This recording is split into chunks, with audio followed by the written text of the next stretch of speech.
2017, Iran moved its nuclear weapons files to a highly secret location in Tehran. Iran lied. 30 अप्रैल 2018 को America और Israel ने Iran के ऊपर international atomic energy agency से अपने पिछले परमाणु हथियारों को छिपाने का आरोप लगाया था और इसके बाद 8 मई 2018 को तत्कालीन अमेरिकी राष्ट्रपति डोनाल्ड ट्रंप ने ऐलान कर दिया कि वो ईरान के साथ हुई परमाणु डील को तोड़ रहे हैं।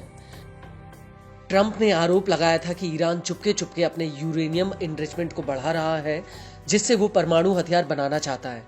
वहीं कई मीडिया रिपोर्ट्स में यह भी कहा गया था कि ईरान का यूरेनियम इनरिचमेंट 60% तक पहुंच चुका है और परमाणु हथियार बनाने के लिए ईरान को सिर्फ 30% यूरेनियम इनरिचमेंट और इकट्ठा करना है और इससे वो अपना परमाणु हथियार बना सकता है।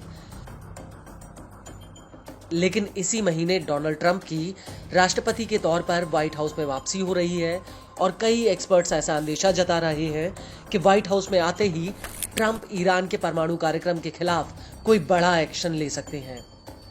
लेकिन ट्रंप के आने से पहले ही ईरान ने अमेरिका से दो टूक कह दिया है।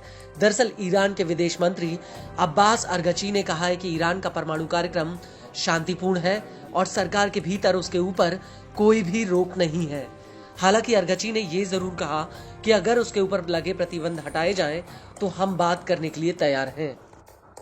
तस्निम न्यूज एजेंसी को दिए एक इंटरव्यू में अरगची ने कहा कि ईरान के परमाणु कार्यक्रम पर बातचीत और प्रतिबंध हटाने की संभावना इस बात पर निर्भर करती है कि अमेरिका यानी दूसरा पक्ष इसके लिए कितना तैयार है। अरगची ने कहा कि हमने बातचीत के विकल्पों को कभी खारिज नहीं किया। मूलभूत विचार ये है कि बातचीत सम्मानजनक और निष्पक्ष तरीके से होनी चाहिए, जिसमें ईरानी लोगों के अधिकारों का सम्मान किया जाए और ईरान की लाल रेखाओं का पालन किया जाए। अरगची का कहना है कि परमाणु समझौते पर बातचीत में ईरान का नजरिया ये है कि तेहरान से प्रतिबंधों को हटाया जाए और उसके परमाणु कार्यक्रम में विश्वास विकसित किया जाए।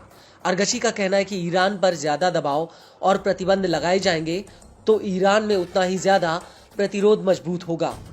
और ट्रंप के पहले कार्यकाल में ये बात साफ हो चुकी है कि अमेरिका के दबाव का ईरान ने किस तरह से जवाब दिया। अरगची का कहना है कि अगर अमेरिका फिर से दबाव डालने के रास्ते पर चलता है तो हमारी प्रतिक्रिया भी उसी रास्ते पर होगी। लेकिन अगर वो निष्पक्ष, न्यायपूर्ण और गरिमापूर्ण वार्ता का रास्ता चुनते हैं और सम्मान की भाषा बोलते हैं तो हम भी उसी भाषा में बोलेंगे और ईरान के लोगों के हितों की पूर्ति के लिए आगे बढ़ेंगे। इस सब के बीच आपको ये भी बता दें कि इससे पहले फ्रांस, ब्रिटेन और जर्मनी ने संयुक्त राष्ट्र में ईरान के ऊपर एक बहुत बड़ा आरोप लगाया था। इन तीनों देशों ने ईरान पर अपना यूरेनियम इनरिचमेंट 60% तक बढ़ाने का आरोप लगाया था।